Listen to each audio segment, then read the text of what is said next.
New England storm from this past weekend continues to very slowly drift away from the area. The large and now strong storm is still just offshore of the Canadian Maritimes. Meanwhile, a strong Arctic area of high pressure is centered just to the west of New England over the Central Plains. The pressure difference between these two systems is about 90 millibars. With New England caught in the middle of this tight gradient, winds have been whipping and will continue to do so through the day today. With the departing storm system creating a strong west northwest flow and an Arctic high pressure system firmly in place to the west, temperatures will continue to hover below average. Today will be the coldest day of the week, with highs ranging from the low teens north to mid 20s south.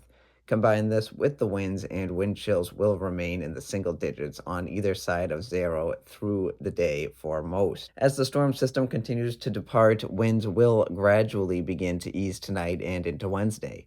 This slow departure will also allow a very gradual moderation in temperatures to commence.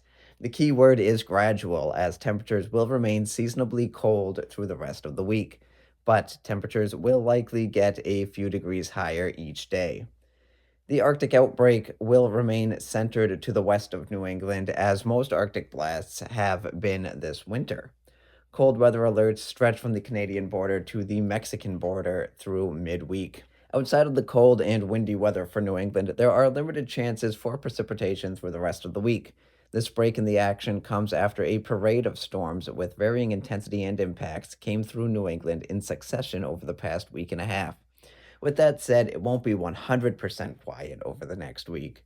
First up, the strong west northwest flow is allowing moisture streaming off Lakes Superior, Huron, and Ontario to chain together to create an elongated narrow band of lake effect snow.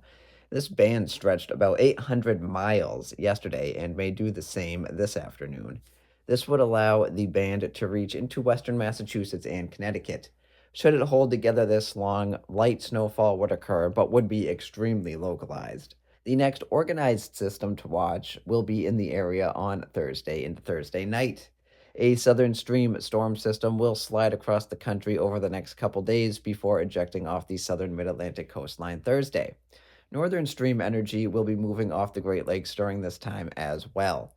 Guidance continues to be in general agreement that this storm will travel outside the benchmark, providing a glancing blow to southeast Massachusetts and Rhode Island with very limited to no impact north and west of Boston. While the heaviest snow bands will likely miss New England entirely, a period of steadier snow will still be possible across the South Shore, Cape Islands, and Rhode Island. This steadier snow may result in minor accumulations on the order of 1 to 3 inches. Cape Cod and the islands stand the best chance to see 3+ inches at this point. Current probabilities of at least 4 inches of snow currently tops out at 40 to 50% for Cape Cod and the islands, of course, dropping off, moving north and west. A more northerly trend can't be completely ruled out yet due to potential interaction with the northern stream. These systems appear to interact too late to bring widespread snowfall farther north. Should the northern stream system and the coastal storm interact more, or if the interaction is able to occur earlier, the coastal storm will get tugged north and west closer to New England.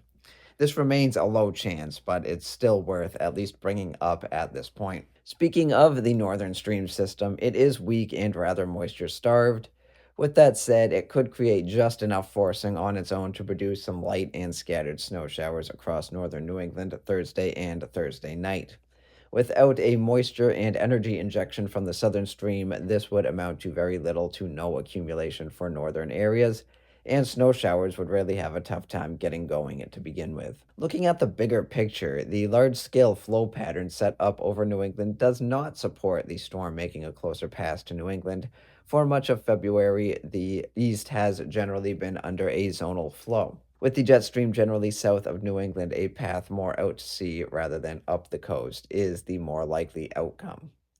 After two stormy weekends, signs are pointing toward a quiet upcoming weekend. Weak upper level high pressure looks to build into the region, precluding any widespread precipitation. A moisture starved disturbance may quickly cut through over the weekend, potentially bringing light snow showers, mainly across the north.